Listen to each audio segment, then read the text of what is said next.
元光栄元テクも一緒になった光栄テクも果たして今年は一体どんなラインナップが揃ってるでしょうか。 Pour clore les news du Tokyo Game Show 2012, un petit tour sur le stand Koei Tecmo. En arrivant, mauvaise surprise, le nouveau Ninja Gaiden est absent du stand. Ici, on ne trouvait pratiquement que des suites de grandes séries des deux éditeurs.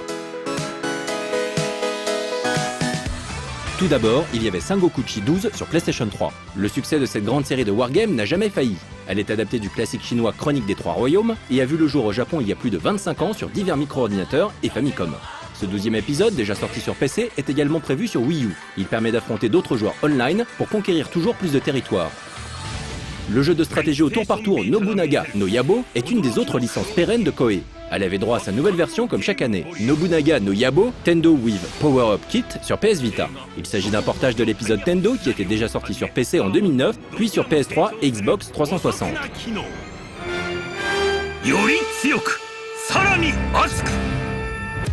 Parmi tout cela, les seuls jeux qui ont une chance de sortir en dehors du Japon sont bien sûr ceux de la série Dynasty Warriors. Cette année, l'épisode se nomme Dynasty Warriors 7 Empires, mais il est nommé Shin Sangoku Musou 6 au Japon. ですね、今回国取りのシステムなので、ストーリーは基本的にはなくてですね、どっちかというと自分の判断でどの国を取ってどういうふうに国を大きくしていこう、自分でストーリーを作っていく形になります。ダイナスティウォリア新作無双シリーズは人気シリーズなので、やっぱりユーザーさんからの意見というのが非常に多いんですけども、今回このエンパイアーズっていうシリーズにおいては特に過去のユーザーさんの厳しい意見っていうのを、取り入れてそこを改善すること、それから過去の良かった意見をどう伸ばしていくかって、この2点をうまく取り入れていくのに苦労しました。 Mais ce n'est pas le seul jeu que Monsieur Suzuki supervise, il s'occupe aussi de Warriors Orochi 3 Hyper. Attention, Orochi 3 en Occident, c'est Orochi 2 au Japon. Vous suivez toujours?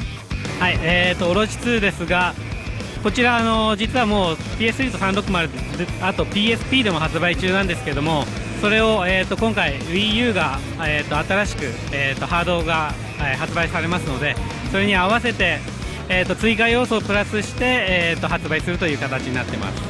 Wii U の特徴といえばゲームパッドだと思うんですけども、このゲームパッドのスクリーンを利用しましてですね、従来2人協力プレイはテレビを縦に2分割してやってたんですけども、今回はテレビ画面とゲームパッドのスクリーンそれぞれで広い画面で2人協力プレイができるようになっています。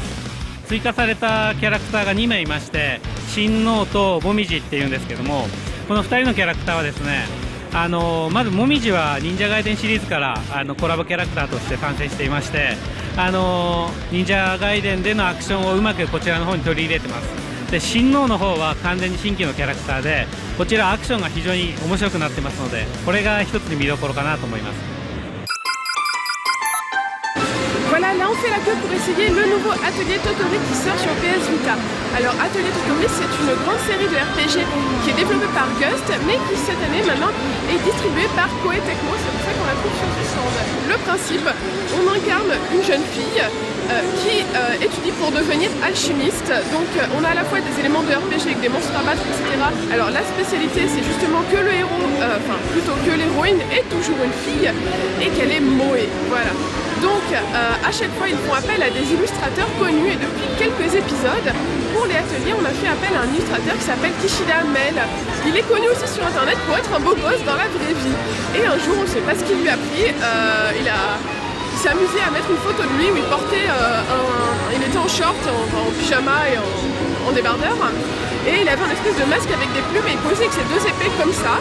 Et il avait l'air complètement ridicule et c'est devenu un gros sujet de conversation sur internet. Il y a eu des gifs, ça a fait vraiment un gros mème internet. À tel point qu'il y a des gens qui ont demandé à ce qu'il soit mis comme ennemi dans les prochains jeux, etc. Et ça a même été fait sur certains jeux. L'auteur est carrément plus connu que la série. Donc voilà, là on a passé le tour et on commence tout de suite avec l'héroïne qui s'appelle Jean. Et donc vous voyez, c'est une sorte de cel shading, mais c'est vraiment très très joli. Donc ça a l'air d'être des ennemis en haut, je vais essayer de sauter. Donc effectivement en fait dans ce jeu on se bat, mais aussi il faut donc comme j'ai dit tout à l'heure collecter diverses choses pour après faire de l'alchimie tout simplement. Voilà, donc là les contactiles ça ne fait rien pour l'instant. Est-ce que ça fait quelque chose dans d'autres menus, ça je sais pas. Donc voilà, là on nous indique quel type de bulle elle a quand c'est un objet normal, quel type de bulle elle a quand c'est un objet rare, etc. c'est vraiment le truc pour passer du temps dans les transports en commun et voilà, le plaisir des yeux avec de jolies illustrations.